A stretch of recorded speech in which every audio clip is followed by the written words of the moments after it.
है। तो इस तरीके से काफी खुशी भी है, कुछ नियम शर्तें भी इसमें लागू की गई हैं। छत्तीसगढ़ में एक बार फिर सरकारी कर्मचारी हड़ताल पर जाने की तैयारी में हैं। राज्य के कर्मचारी अधिकारी फेडरेशन ने 22 अगस्त से बेमियादी हड़ताल का ऐलान किया है। कर्मचारियों के इस आंदोलन में प्रदेश भर के तहसीलदार भी शामिल होने वाले हैं। महंगाई भत्ता और हाउस रेंट अलाउंस बढ़ाने की मांग को लेकर लंबे वक्त से चली आ रही खींचतान दूर करने के लिए सरकार भी एक्टिव हो गई है।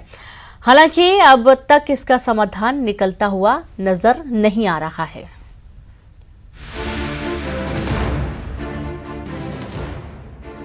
छत्तीसगढ़ में हड़तालों का सिलसिला थमता नजर नहीं आ रहा है।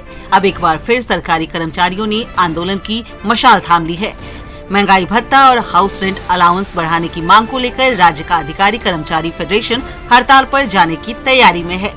सरकार के पास कर्मचारियों की हड़ताल रोकने के लिए 22 अगस्त तक का वक्त बचा है, क्योंकि 22 अगस्त से हड़ताल शुरू हो जाएगी।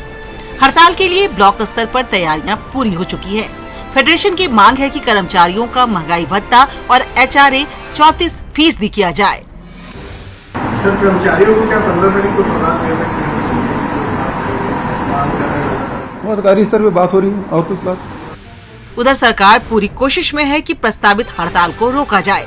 सीएम के निर्देश पर आला अधिकारियों के साथ कर्मचारी फेडरेशन की मीटिंग भी हो चुकी है।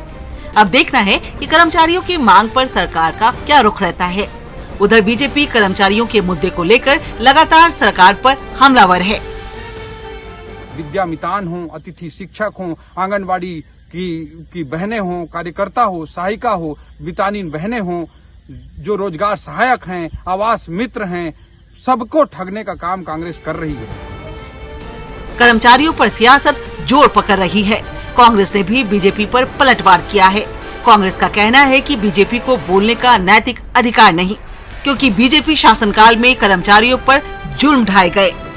देखिए, भारतीय जनता पार्टी को कर्मचारियों के बारे में बोलने का कोई नैतिक अधिकार नहीं है। जिनके शासनकाल में 15 साल में छत्तीसगढ़ के युवाओं को उनके हितों को दरकिनार करके आउटसोर्सिंग के माध्यम से भर्ती की जाती थी। फेडरेशन के मुताबिक 16 से 18 अगस्त तक सभी सरकारी दफ्तरों में हड़ताल की सूचना दे दी जाएगी और अगर सरकार से मांगों पर सहमति नहीं बनी तो 22 अगस्त से बेमियादी हड़ताल शुरू हो जाएगा।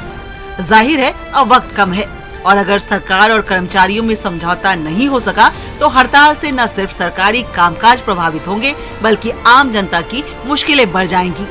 Bureau report, news 18 Raipur.